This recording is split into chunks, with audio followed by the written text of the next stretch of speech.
මගේ ජීවිතය හදාගත්තේ තනියම.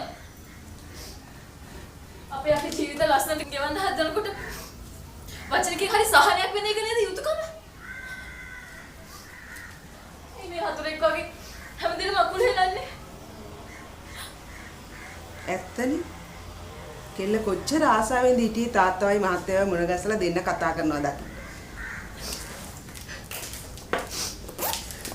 ඒ මොකද තාත්තා ගැන මොනවා හිතනව ඇද්ද?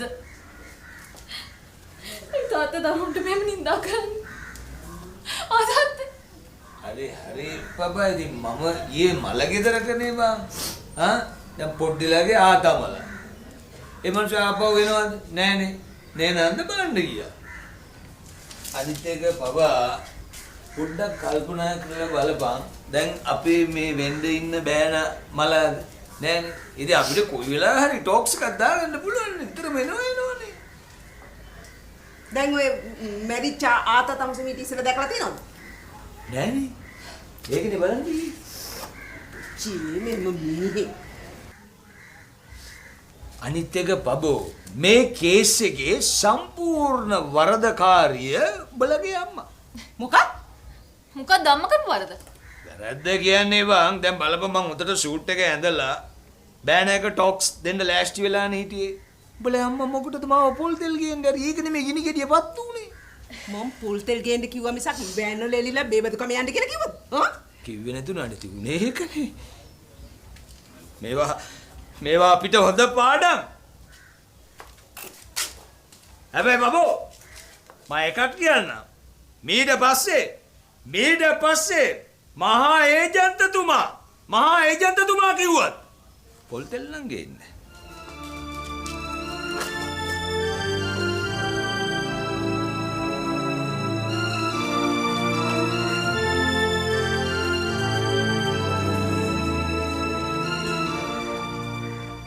ඒ හමු කෑවේ බොරුවට උඹ ගියපම මම පොල් ගේන්නම්. අනේ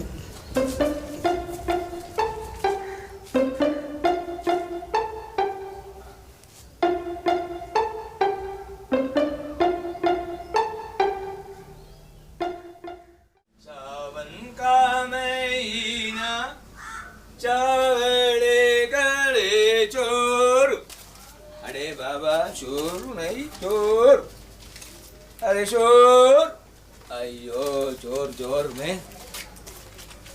කද්දබම් මේ මම අර පොල් තෙල් ගේන්න ගිහිල්ලා දාගත්ත ලෙඩේට වඩා ලොකු ලෙඩක්ද මේ දැන් උදේ පාන්දර උඹ දාගෙන තියෙන්නේ. මොකද්ද ලේඩේ? ලෙඩේ නෙමෙයි ලොඩේ. දැන් උදේ පාන්දර මෙතන ලොන්ඩරිය ඇරියාම බංගලා වැඩට යන්නේ නැද්ද බං? ඔහෙට තමුන්ගේ දරුවගේ දෙයක් ගන්න නම් අපමල් රේනුවක හැංගීමක් නැහැ. ඒ වුණාට අනුන්ගේ ගෙවල් වල බලන් හොදන්න මාව දක්කගෙන යන්න නම් පුදුම කැක්කුමක් නේ තියෙන්නේ. ඔය ඕන කෙනෙක් එක්ක යනවා. මං ඉන්නේ.